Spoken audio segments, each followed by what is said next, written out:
কাজী নজরুল ইসলামের স্মৃতিচারণায় তার একনিষ্ঠ ছাত্রী শ্রীমতী সুপ্রভা সরকারের কথা আজকের ভিডিওতে আপনাদের সামনে তুলে ধরব।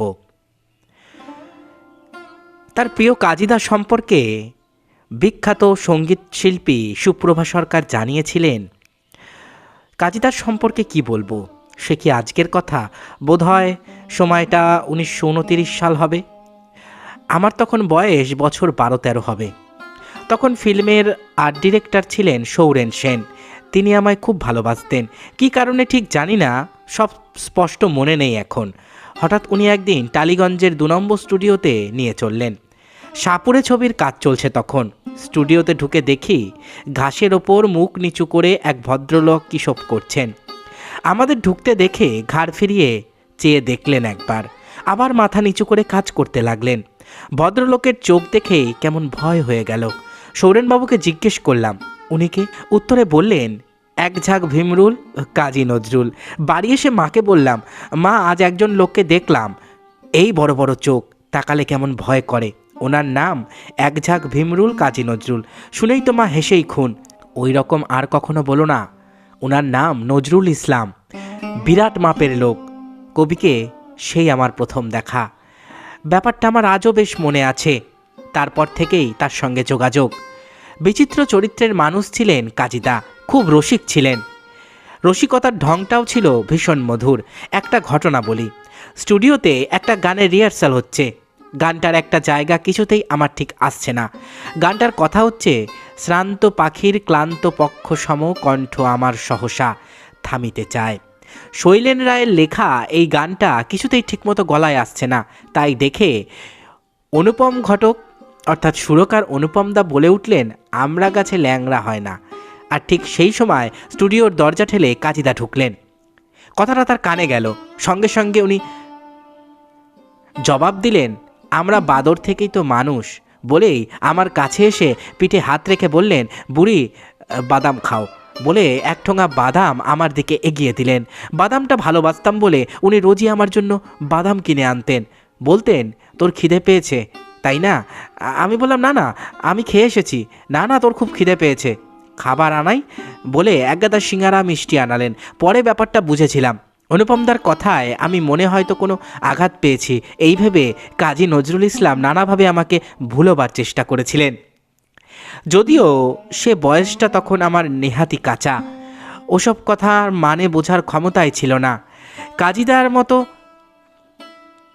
উচ্চমার্গের সঙ্গীত সাধক লিখতেন কখনো খাতায় নয়, ব্যাগের মধ্যে টুকরো টুকরো কাগজ থাকতো। সেই কাগজ বার করতেন আর লিখতেন। যেটা পছন্দ হতো না ছুঁড়ে ফেলে দিতেন। স্টুডিওতে রেকর্ডিংয়ের সময় এমনি কত কাগজ আমি কুড়িয়ে নিয়ে নৌকো বানিয়ে খেলেছি। এখন বোধহয় ভাবি, কি বোকামি না করেছি। বুঝি ওই অমূল্য সম্পদ হেলায় হারিয়েছিলাম। একটা মস্ত বড় গুণ ছিল কাজীদার। তার কোনো গানের সুর কোন জায়গায় যদি গলায় তুলতে না পারতাম, সঙ্গে সঙ্গে সেটা পাল্টে দিতেন। এ ব্যাপারে কোনো গোড়ামি ছিল না তার। এ প্রসঙ্গে একটা মজার ঘটনা বলি। হিন্দুস্তান রেকর্ডে সেদিন কাবেরী নদী জলে কে গো বালিকা এই গানটার স্কেচ রেকর্ডিং হবে। চিত্ত রায়, অনিল দাস, শৈলদেবী, ইলা রায় এরাও আছেন। আমার গানটা কিছুতেই মনোমতো হচ্ছে না, নিজের পছন্দসই হচ্ছে না। অথচ প্রত্যেকবার কাজীদা উৎসাহ দিচ্ছেন, বলছেন ভালো হচ্ছে। এইভাবে 13 বার রেকর্ডিং হলো। তখন এখনকার মতন ব্যাপার ছিল না। ওই 13টা রেকর্ডের মধ্যে একটা রেকর্ডকে লটারির মতন বাছলেন কাজী নজরুল ইসলাম। তারপর সেই রেকর্ডটাই বাজারে বেরোলো, কাবেরী নদী জলে কে গো বালিকা। সুপ্রভা সরকারের কণ্ঠে এই গানটি যারা শুনেছেন তারা জানেন কি উচ্চ মার্গে এই গানটিকে পৌঁছে দিয়েছিলেন কাজী নজরুল ইসলামের এক প্রকার মানুষকন্যা সুপ্রভা সরকার। আর একটা ব্যাপার উনি বলেছেন, 1939 সালে কাজীদার সঙ্গে ঢাকা রেডিও স্টেশন খুলতে গেছি। সঙ্গে অনিমা দাশগুপ্ত, শৈলদেবী, চিত্ত রায় আর সুপ্রভা সরকার। শৈলদি তখন সন্তান সম্ভবা, কেবিনে শুয়ে আছে, বমি হচ্ছে। তাই দেখে আমি কাজীদাকে খবর দিতে গেছি। দেখি উনি জাহাজের ধারে দাঁড়িয়ে আছেন। আমি পাশে দাঁড়ালাম। জাহাজ তখন নোঙর করা। একটা দৃশ্য দেখে আমি অবাক হয়ে গেছি। দেখি জাহাজ থেকে ছোট ছোট ছেলে মেয়ে ছুঁড়ে ছুঁড়ে নিচে ফেলে দিচ্ছে। ঠিক নিচ থেকে একজন আবার তাদের তুলে নিচ্ছে।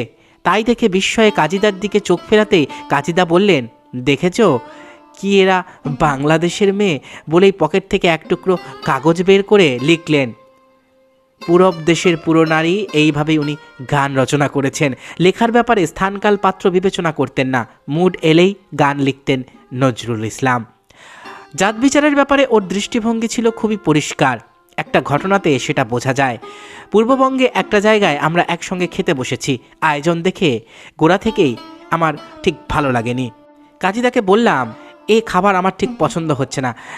কাজীদা যত বলেন আমি তত বেঁকে বসি। শেষে কাজীদা বললেন, বেশ, তোর খাবারটা আমাকে দিয়ে দে, আমার খাবারটা তুই খা। আমি বললাম, না না, এ কী করে হয়? অনেক কথা কাটাকাটির পর আমার অপছন্দের খাবারটি কাজীদা খেলেন, নিজের খাবারটি এগিয়ে দিলেন আমার জন্য। এমনই ছিলেন কাজী নজরুল ইসলাম।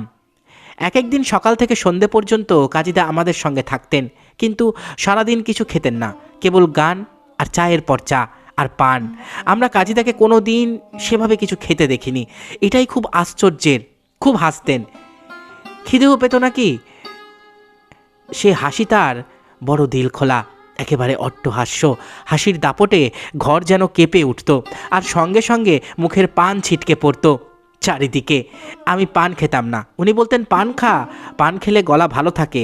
সত্যি কথা, তার কাছ থেকেই পান খেতে শিখলাম প্রথম। অনেক কথা, অনেক স্মৃতি মনে পড়ে মাঝে মাঝে। এই মুহূর্তে সব মনে করতে পারি না, তবে একটা কথা, কাজীদা কখনো কোনো রিহার্সাল বা রেকর্ডিংয়ে অনুপস্থিত হতেন না। যত যাই হোক, কাজীদা ঠিক হাজির। সেটা ছিল 26শে জুলাই 1944 সাল, ছন্দশীর একটা অনুষ্ঠান। গৌরীকেদার ভট্টাচার্য ছিলেন সেটার প্রডিউসার। কাজীদার জন্যে আমরা সব অপেক্ষা করে আছি। এরকম তো হয় না, সময় পেরিয়ে গেল, কাজীদা এলেন না। সেই প্রথম গড় হাজির হলেন কাজী নজরুল ইসলাম। সেই শুরু। কাজীদা কোনো দিন আর সেভাবে আমাদের কাছে এলেন না। তিনি যখন অসুস্থ ছিলেন, সেই সময় আমাদের সকলের নিয়ম করে তাকে গান শোনানোর পালা ছিল। প্রত্যেকে একদিন করে গিয়ে গিয়ে তাকে গান শোনাতাম। একদিন আমি গান গাইছি, হঠাৎ করে আমার গানটা আপ আপ বলে থামিয়ে দিলেন। তারপর এগিয়ে এলেন আমার দিকে আস্তে আস্তে, এবং আমার সামনে আমার মুখের দিকে তাকিয়ে অঝোর ধারায় কাঁদতে লাগলেন। সত্যি ভয় হচ্ছিল, এ ধরনের মুড তার আমি আগে দেখিনি। আবার গান শুরু করলাম, আবার থামতে বললেন। কি জানি কেন মনে হলো উনি গান থামাতে বলছেন, কিছু একটা অসুবিধে নিশ্চয়ই হচ্ছিল। দেখলাম তবলাটা ঠিক মেলানো হয়নি। তবলা ভালো করে মিলিয়ে আবার গান শুরু করলাম। এবার আর কোনো আপত্তি নেই, একের পর এক গেয়ে চললাম গান। চুপচাপ উনি শুনে গেলেন। অদ্ভুত, বড় বড় দুটো চোখ মুখের থেকে ঠিকরে বের হয়ে আসছে, কিন্তু একসময় ওই চোখ দুটোকে আমার বড্ড ভয় করত। সেই কথাই এতক্ষণ তুলে ধরলাম আপনাদের সামনে। এতক্ষণ আপনারা শুনলেন কাজী নজরুল ইসলামের স্মৃতিচারণায় কিংবদন্তি সঙ্গীত শিল্পী সুপ্রভা সরকারের বক্তব্য। আশা করি ভিডিওটি আপনাদের ভালো লেগেছে।